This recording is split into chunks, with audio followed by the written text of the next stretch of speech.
You're standing in your bathroom, phone propped against the mirror, recording a voice memo you'll probably never send.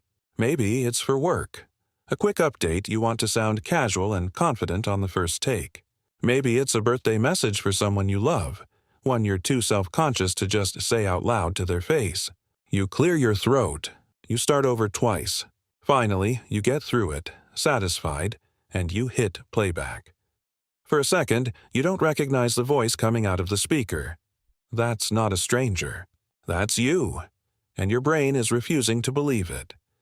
This is a video about why the voice you hear when you speak is not the voice everyone else has been hearing your entire life. By the end, you'll understand why the most familiar sound in your world, your own voice, is one you have never, not once, actually heard the way other people hear it. Most people assume the mismatch is about tone, or accent, or some vague sense that recordings just sound off. It's actually something far more specific, and far more physical than that. It starts with anatomy most people have never once had explained to them, despite carrying it around every day of their lives. Right now, as you speak these words in your head, sound is reaching your ears through two completely different paths at the same time. One path is the obvious one. Sound leaves your mouth, travels through the air, curves around your head, and enters your ear canal from the outside, just like anyone else's voice would. The other path never leaves your body at all. It travels through bone, tissue, and fluid, straight from your vocal cords to your inner ear. Researchers at the House Ear Institute have documented that this second route, called bone conduction, delivers sound directly to the cochlea without ever touching open air. Bone happens to carry low frequencies far more efficiently than air does. That means every word you speak sounds richer, deeper, and fuller to you than it does to anyone standing 3 feet away, because you're getting a private bass boost nobody else is invited to. Your recorded voice, captured only through air by a microphone, strips that bonus resonance out entirely. What's left behind sounds thinner, higher, almost unfinished. And your brain, which has never once had to process your voice without that extra layer of bone-conducted depth, treats the recording like an imposter, not a distortion of you, but a completely separate voice that happens to be saying your exact words in your exact rhythm, which somehow makes it feel stranger. Not less strange. But here's where it gets interesting. It isn't only physics working against you here, it's memory, and how stubbornly your brain defends its own predictions. A study published in the Journal of Voice found that people consistently rated their own recorded voice as less pleasant than their real-time speaking voice.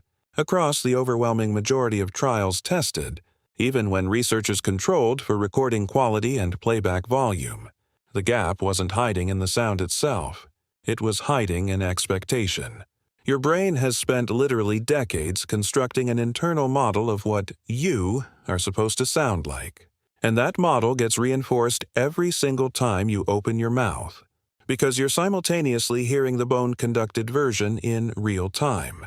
A microphone has no access to that internal model whatsoever. It just captures whatever moves through air, indifferent to what your skull has been quietly adding for your entire life. So, when the recording plays back, your brain doesn't just hear an unfamiliar frequency profile. It hears a direct contradiction of a prediction it has been making, correctly, since you were a toddler. But here's where it gets interesting. There's actually a clinical name for the specific discomfort this produces: voice confrontation. Psychologists have used this term since the 1960s to describe the distinct unease people report the first time they hear a recording of their own voice, a reaction, distinct from ordinary embarrassment or vanity. It's not that you think you sound bad in some abstract, judgmental sense. It's that two separate internal systems are disagreeing with each other in real time. One system is the auditory feedback loop you've trusted since infancy, built and rebuilt with every word you've ever spoken. The other is an external recording that simply ignores that entire feedback loop and reports only what actually left your body. Your ears, backed by decades of internal modeling, say one thing. The speaker, backed by nothing but raw acoustic data, says another. And because your brain has spent a lifetime siding with the ears, It doesn't split the difference. It calls the recording wrong. It's a little like meeting an actor who plays a beloved character and realizing their real speaking voice is nothing like the one in your head, except in this case, you are both the actor and the audience, and there's no dressing room to retreat to afterward. But here's where it gets interesting. None of this is unique to you either. It happens to broadcasters, to podcast hosts who've listened to their own voice thousands of times, even to people who spend their careers behind a microphone. The unease doesn't fully disappear just because someone has heard themselves recorded more often than average, and it just gets easier to tolerate. This disagreement isn't just a feeling.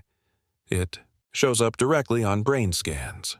Researchers studying self-voice perception have found that hearing a recording of your own voice activates measurably different patterns in the brain's auditory processing regions than hearing that same voice live, in the moment, as you speak it. Your brain is, quite literally, sorting the two signals into separate categories before you're even consciously aware you're listening. One gets filed under self.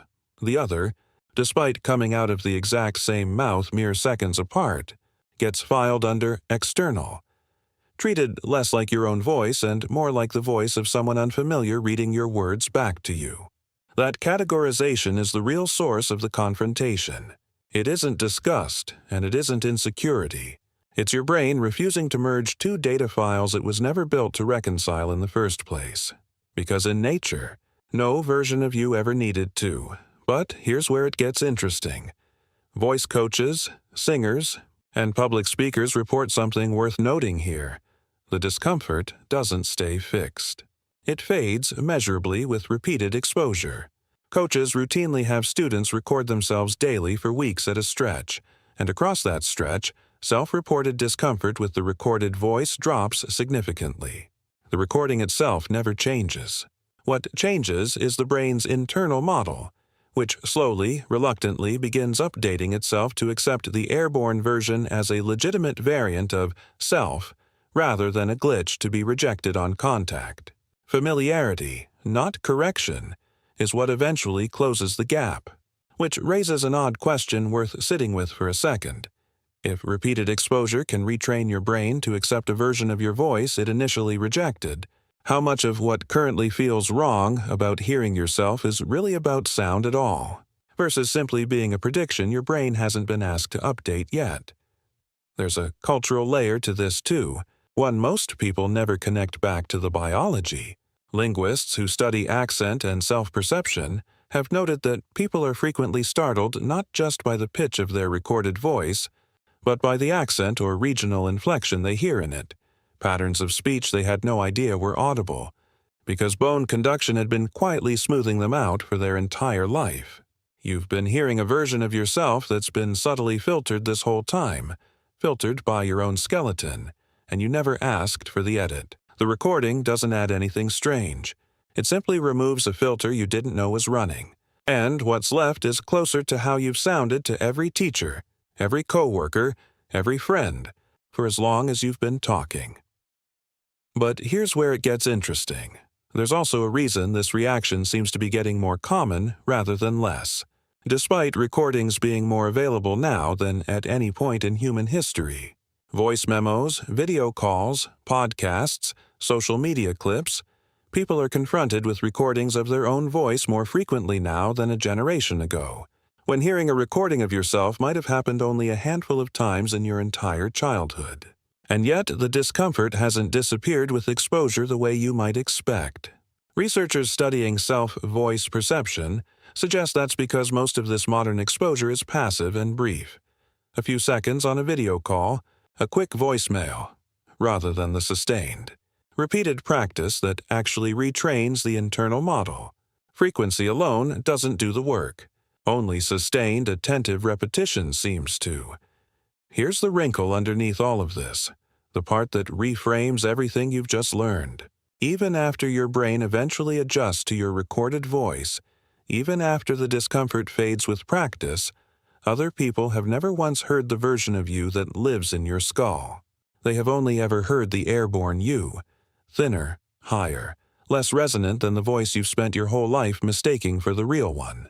Every voice you've ever fallen for, every voice that's ever calmed you down at 2 a.m. on the phone, every voice you could pick out of a crowded room without even trying. None of those people have ever heard themselves the way you hear them. Everyone alive is walking around slightly unfamiliar with their own voice, and simultaneously more known, more accurately heard by every single other person in their life than they will ever manage to hear themselves.